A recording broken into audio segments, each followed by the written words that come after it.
Box 5 TV and Marching Arts Education present Marching Arts Now!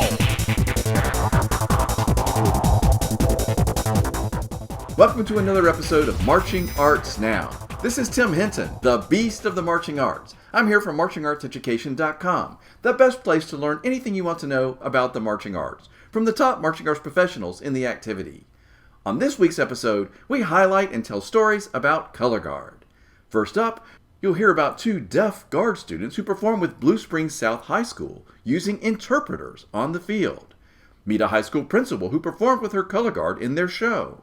And we review 4 shows from last weekend with 2 college color guard captains. We hope you'll be inspired by these wonderful stories. First up, we talk with Kenny Hansen from Blue Springs South High School.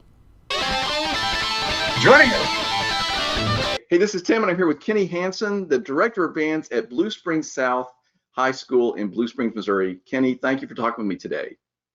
Absolutely. My pleasure to be here. Thanks for the invitation. Absolutely. So you guys were broadcast live on Box 5 TV, and the whole team at Box 5 just went crazy over how cool this thing is with you have 2 very special color guard members. So can you tell us about that story? Yeah, well, we have 2 color guard members this season that are hearing impaired. Both of them have different journeys with how their hearing impairment happened. But they're both without their cochlear implants and with their microphones in their ears are very, very hearing challenged. And so we had a couple of interpreters at every single practice we had this year that pretty much they provide a lot of feedback during practice about, maybe what we're talking about or sharing and things like that. But during performances, we found out that once we start to perform, students cannot hear much at all. And what happens is they have so many noises that come from so many different directions that they can't distinguish like a normal hearer, a normal listener, upon which sound they're supposed to be able to pay attention to. And so we've used some interpreters that basically all they do is count numbers just so the performer knows where they are. So it's been a really, really fun journey. And what probably has surprised me or impressed me the most is it's not just like, hey, it's cute, they took a couple of performers. These are 2 of our absolute best performers who, if there's no interpreter on the sideline, obviously you would never know because their disability has nothing to do with their physical skill. But so often I think it's human nature that we interpret one disability or one skill set that rolls into something different. And these performers have absolutely shattered any of that thought. So it's been really, really fun to watch them. Well, I mean, absolutely. It's such an inspiring story to see them out there. I love, of course, that you have figured out a way to include them completely, which is wonderful that you're doing that as well. I also think it's interesting because color guard members without hearing impairment already have a tricky time sometimes because they're in such weird places on the field, the sound gets to them. So it's already an issue that we don't really think about for color guard members. This just obviously magnifies it for these performers. It really does. Sometimes, most of the time for our guard this year, most of the time they're probably about a yard line away from their next closest performer.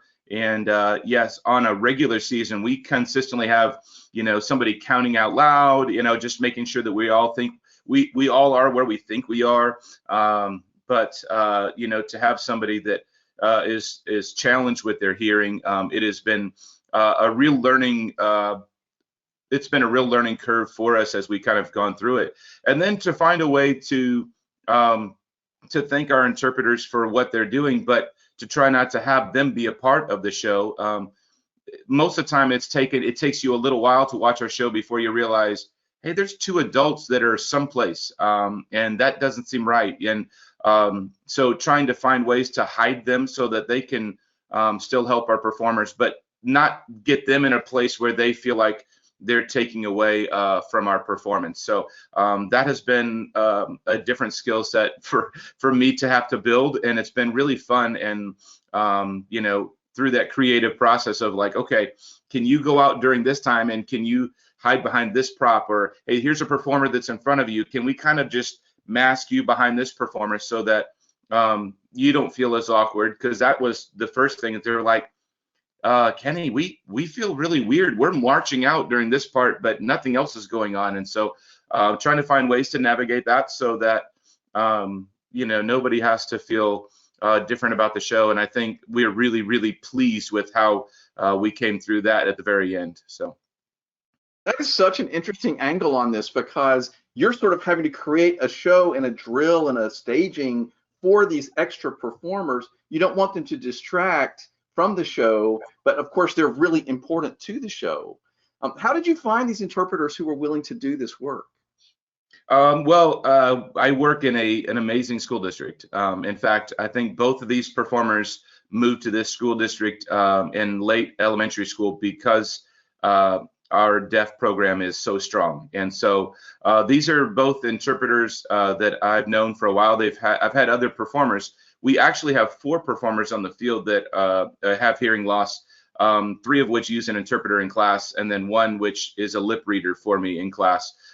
His hearing is just well enough that he can perform with just that. But so we constantly have interpreters in the program that we've been using. And so I kind of have been used to them in a classroom setting. This is our first time with it outdoors. Obviously, with last year, we really didn't have much marching band. And so these performers, we didn't get a chance to like do it as freshmen, and they're sophomores. And honestly, I mean, what happens in class is we just kind of act like class is normal, and it's fine. And it was about a month and a half into the season that I was like, okay, we're going to perform. And then it was either ignorance or whatever, they were like, we have to stay here for these performers. And I was like, okay, great. That hadn't crossed my mind. So excellent. And it was, really because we hadn't been through that mission, and because my experience had only been in a classroom, it was like, great. How do we maximize what you can do and maximize a performer? And so then we just started down the creative track of, hey, there's a woodwind member right here. Can you stand behind this person and do this? Will that still work? And they're like, that didn't work. I'm too far away. And so we're just trying to navigate through, what those rehearsals need to look like and what our performers needed to have so that they could feel confident and successful. You can find this entire conversation on the Marching Roundtable YouTube channel. Next up, we hear from a high school principal who put on a color guard uniform, learned the routine for the school song, and performed with the band at pregame. Hey everyone, welcome back to Marching Arts Education. I'm Ashley Tran, and today we are going to be introducing you guys to some really special people that have a really great story to share with you, and I'll let them tell that to you here in a second, but I'm going to have them introduce themselves to you first. So we'll start with you, Mr. Tim. Yes, my name is Tim Gray. I'm the director of bands here at Morton High School. And I'm Deidre Ripka. I'm the principal at Morton High School. And I'm Sara Gray, the color guard director at Morton High School and Morton Junior High.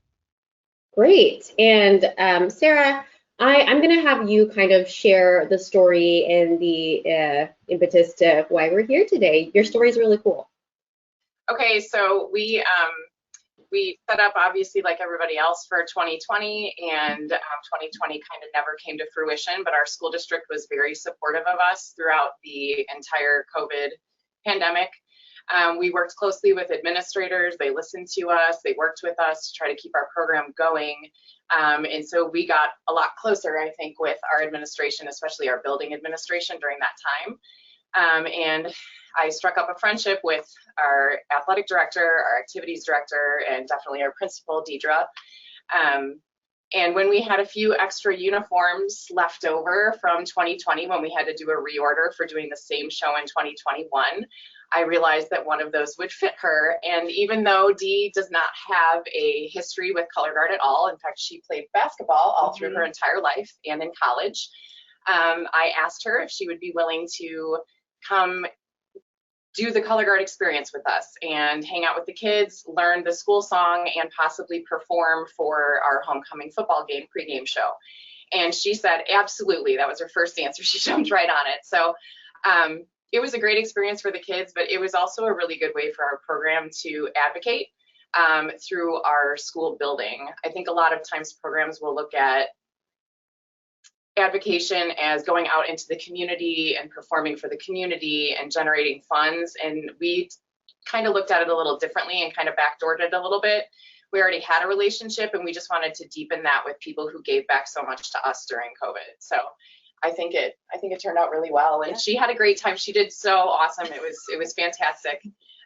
She worked really hard. The kids watched her work really hard. They experienced classes with her. They helped her through class time. It gave them an opportunity to deepen their skill set by teaching her. It was really fun, I think, for everybody all around. And she seemed to have a really good time with it too. So it was great.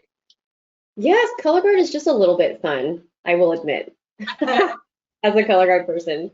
That's really awesome. Okay, so first of all, round of applause to you, Deidre. That's incredible. I don't know how many administrators would be willing to put themselves out there that way. That's very vulnerable of you. So I'm just curious, what was your perception of color guard before you did it? You know, our program obviously works really hard, and I see them working really hard. Rain, snow, blazing heat in the summertime. So I knew they worked hard. I'd never experienced how hard they worked. And I had an easy job. I mean, the school song, it's not really complicated, but it's hard, to teach an old dog new tricks. So my perception before was they work hard. I had no idea how hard they worked. Yeah, what would you say was the hardest part? Drop spins. Oh, really? Okay. The left one. Like Sarah said, the girls were so good to me. They watched me make mistakes. They watched me persevere. But I had some really good girls surrounding me that were helping just give tips like, okay, I'm gonna yell, turn your hand over, and so that, the drop spins were the hard part, and then there's a spot in the middle. It was like the flourish. That one, I don't think I really got that until the night of the performance, and we were cramming in like 15 minutes while it was raining out, because it also rained that night. Wow. And so that, I think the flourish, was maybe the last thing that I picked up on. So she definitely peaked at the right time. And when she got it at the end, she was shaking her flagpole at right shoulder, jumping up and down. We were so proud of her. So it was a good run.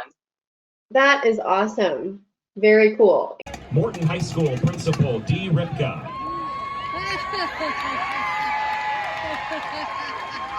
Mrs. Ripka has worked hard over the past few weeks to join the Morton Marching Band as a member of the Color Guard for our homecoming pregame show. Let's welcome her to the field.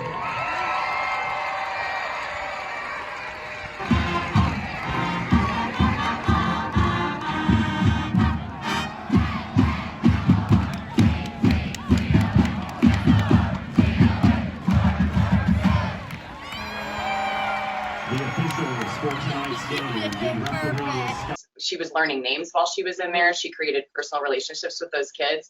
And honestly, they'll never forget it. They will never forget the effort that she put forth for them and for the organization as a whole, and that she stood there and took pride standing out there with them in our ensemble. And that means the world to those kids. And it's a connection that they would have never had we not done this and had she not been so willing to participate. Oh, absolutely. I love it. What a lucky bunch you guys are to have each other. Very cool. We really are. See more of this conversation on the Marching Roundtable YouTube channel. From the box.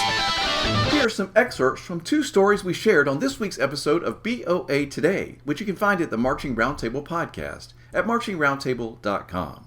First up, we hear from Wayne Dillon, a BOA judge, and then we hear from 3 high school color guard captains. But why do you love judging effect? Well, it's the best seat in the house. I always say that in judging any caption, but especially effect, because you are taking in the totality of the program. It's going like going to a Broadway show. You're everything is part of it. The lighting, the sound, the amplification, it's all part of it. And it's great to react to the performances. Now, it's not only reaction, because there is a little bit of analysis. I know people go, ooh, the analysis word in effect, but you have to know why the thing was effective, what made it effective. How did it get there? So there's a why component that's an important part. And that can also be helpful if something is not effective. maybe in helping the teams find, especially early season. I'm about to start into that this weekend to help them maybe why that wasn't effective. Was it a pacing issue? Did that development take too long to get to that soloist moment? See what I'm getting at? And then so those can be helpful pieces of information for the teams.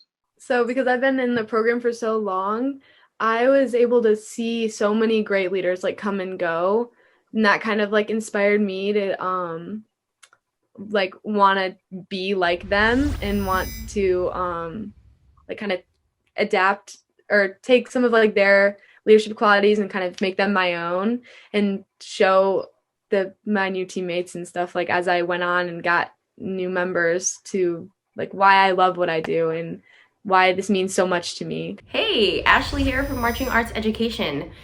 We want to know what you're up to on the day of a show. Take a photo of yourself and let us know where you are and who you're watching with, and mention us on Instagram at Marching Arts Education. See you in our stories. One more time. Hey everybody, this is Tim, and I'm here with 2 college color guard captains, and we're going to talk about 4 shows that everybody was buzzing about from last weekend's BOA competitions. Maeve, St.Onge, how are you? Good, how are you? I'm doing wonderful. Thanks for being here. And also here, Emily Kusinski. Emily, how are you? I'm doing well. I appreciate you guys being here. So Maeve, where are you guys are in school together, or you're captains together, so tell me about that. Yeah, so we both go to Sacred Heart. We're both seniors at Sacred Heart University. I'm studying media arts and strategic communications, public relations, and advertising. And on the other side of that, as Maeve said, I'm an exercise science major, also a senior, and I'm planning to take the physical therapy route.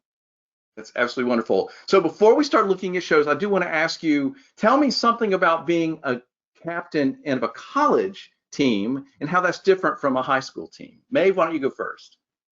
I think a lot of the difference comes in our level of being in charge over the team. In the fall season for our marching show, we write the entire guard book, basically. So we did a lot of rewriting of drill. We did choreographing the entire show. So it's a lot more hands-on than it is in high school, which is a really great experience to educate us on how to, maybe potentially run our own color guards one day. Emily, that sounds like a lot of responsibility and work. It is. It's a lot, but it's so much fun. Everyone on the team is so dedicated. It's like another step going to college and spinning in college. So it's great to have people who want to be there and who want to spin and who want to be in the band and work hard. Well, I can tell you my days in college band, I did drum corps, I did high school band, I did all kinds of things, but college band is special and it's really cool. And so everybody that's watching this, keep spinning when you're in college, and it's so much fun. Okay, so let's get to the shows. The first band we're going to watch is Tarpon Springs High School from the Johnson City Regional.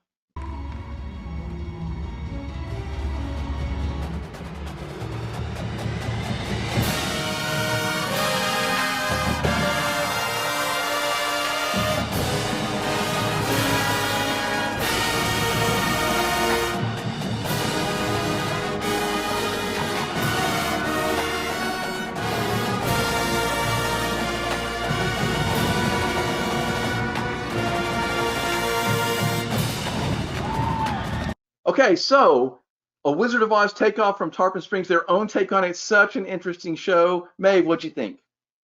Well, first off, their brass line sounds amazing. Can never go wrong with a really strong brass sound, but I really liked the guards' use of like the horizontal and vertical planes. I think that their use of those like really like beefed up how they looked, and they're known by like everyone as being one of the best high school guards, so you can really tell there.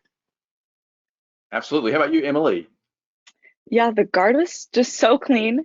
That's like always so exciting. And I also noticed like the band has so much body. At Sacred Heart, we try and teach the band in a dance, and we dance as a band. And so for them to be able to achieve such great body, like definitely challenging and great for them.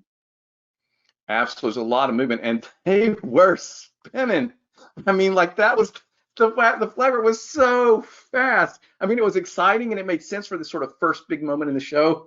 But man, I got tired just watching that. I need to go lay down, I think. But before we do that, we're going to watch the next band, which is Rock Hill High School from the Waco Regional.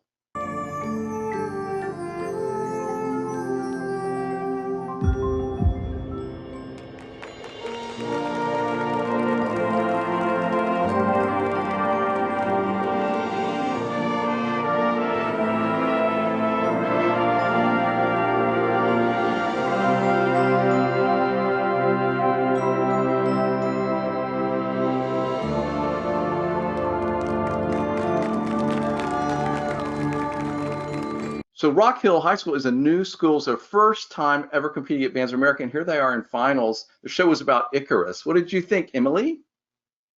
Well, first of all, it's amazing that they made finals that first go around. I think they look huge. And I think even for what I saw from the guard doesn't look huge, but you could just tell that they were going to take up the entire field and really just perform their hearts out. Absolutely. Maeve? Yeah, I loved that the flag line coming out from behind the prop. I think that was a really good use of both the prop and all of the drill with the band, really working the guard in there to take up space, like Emily said. And again, the whole band was like dancing in the back there, like good for you bands. Like Yeah, there was a lot of movement in the back of the woodwind section in the back of the field as the brass was playing. And I also have to mention, I thought those sabers were really phenomenal. They had a weapon soloist who was just nails the whole show. So really beautiful job by that whole band. Okay, next up is Liberal Arts and Science Academy from the Waco Regional.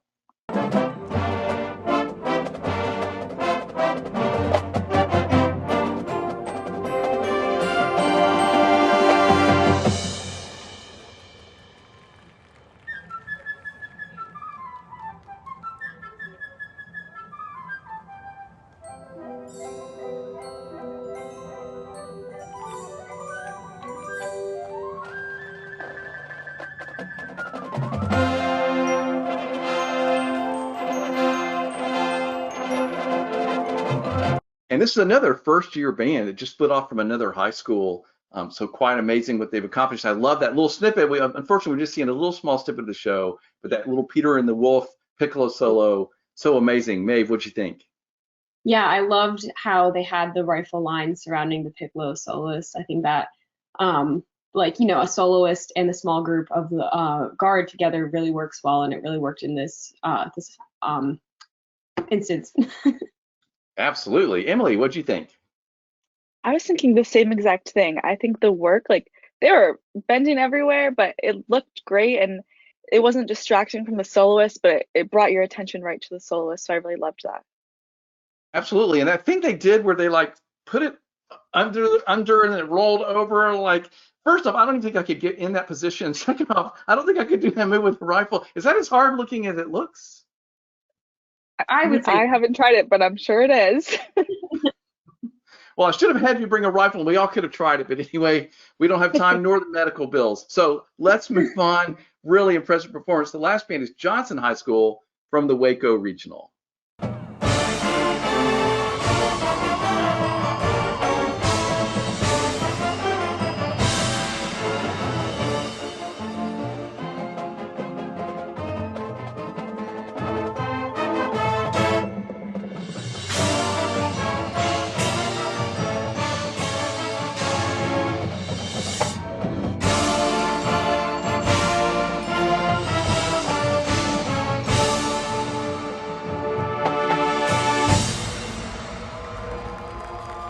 Okay, so such a cool set with these graveyard tombstone things all over the field. Great sensibility to this show. Emily, what'd you think? I mean, wow, the guard is huge. I feel like they were taking up the entire field, and then they were so clean. And the band, all their formations just so tight and so clean. It's just really impressive. Agreed. Maeve? Yeah, I'm jealous that guard is huge. I would love to be in a guard that big, but I love the partner work that the flags did, where they were spinning around each other. I thought that was really pretty, and again, it just used the space up a lot. Absolutely. A great performance, and such a clever sort of use of that doomsday theme that we all know in the middle of the show to sort of set the mood. I thought it was really well done. Well, Maeve and Emily, thank you so much for talking to me. You did a great job. You're welcome. Thank you for having us. Bring it in. It's a very exciting week. We've been broadcasting live from the Texas UIL State Championships. This weekend, we have the BOA Super Regional in San Antonio, plus a regional in St. George, Utah. And of course, we're getting ready for next week as we head to Grand Nationals. Thanks so much for watching. See you next week. Box 5 TV and Marching Arts Education present Marching Arts Now.